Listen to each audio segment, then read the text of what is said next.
Hey, what is conscious relating? For years, I had no idea what this meant.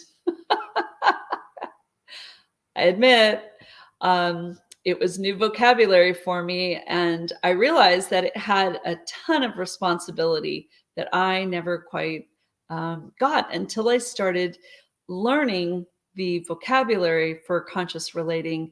And I'm here to communicate it to you today so that you too can be creating optimal relationships and creating optimal listening environments. So let's get started.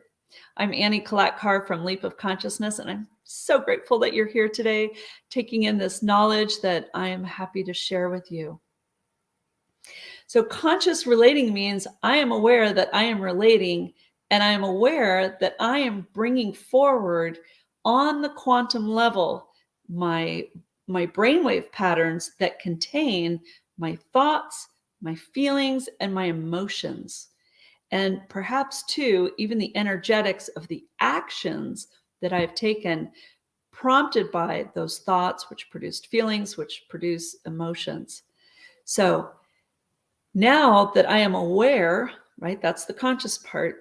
Now I'm aware that I bring everything in my consciousness to the relationship. Now I'm relating with awareness that my fear-based thoughts and my giftedness are being energetically shared in the energetic real estate, right? That's the space between you and me, right? The space between your eyeballs and the monitor, or your ears and the speaker, that's the energetic space. But it's much bigger than that, isn't it?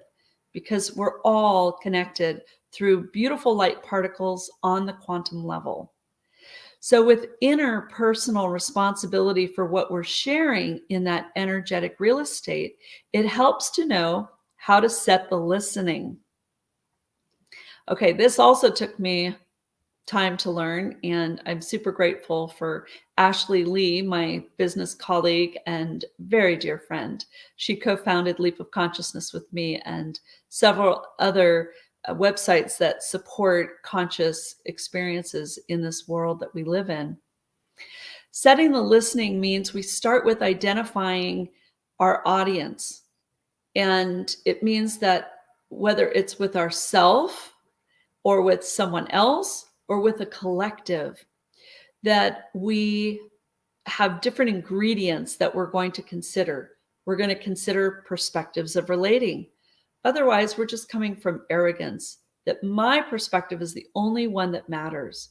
That's me centrism, that I want what I want and I need what I need, and I want my stuff to be met and taken care of.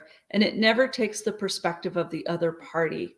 And this creates conflict just by definition, right? I can't take your perspective. So it's really helpful to take the perspective of your audience. Now that you know who you're going to be having a conscious relationship with, you must go and look at your own self-judgments.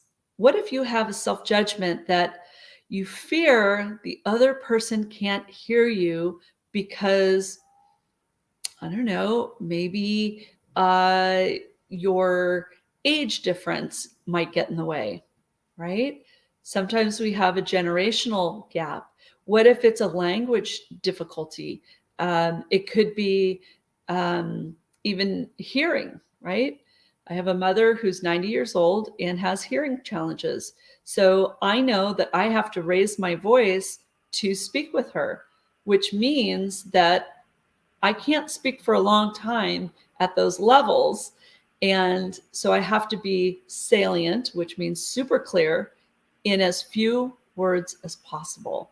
So when I look at what are my challenges within me first, and I clear those off, then I remove from the energetic relating space one of the energies that's not helpful, non-resourceful to conscious relating.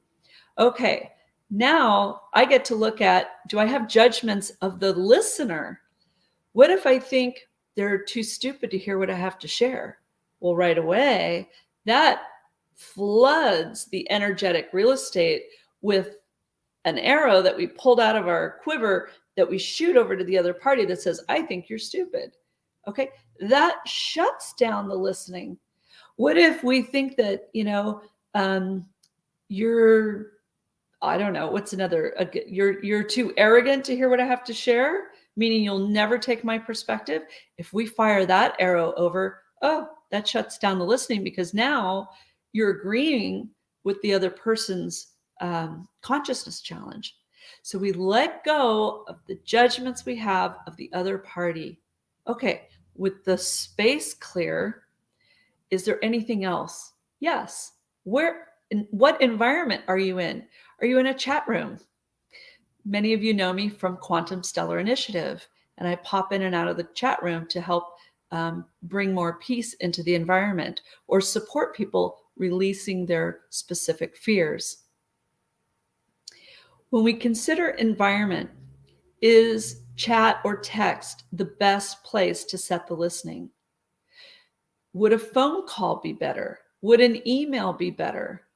Would meeting face-to-face be better? Would a video call be better? Now you can look at what would the other party like for the listening. And then also you have an opportunity to consider neutral territory. Well, let's pretend that I have a conflict and I need to talk to someone about it. Do I want to be in my space where I feel safe? Needing to feel safe means I think I'm a victim, or I could be a victim, which means I'm projecting on myself victim consciousness, that the other person's a threat, which means I haven't cleared my fears of the other party. It's still worth considering, because maybe what you have to share in the listening, you can't do in many settings, but perhaps taking a walk where it's quiet. Also, consider time of day. Is the person you're talking to tired? Would this be a conversation best had first thing in the morning? Maybe after someone's had their coffee or a meal.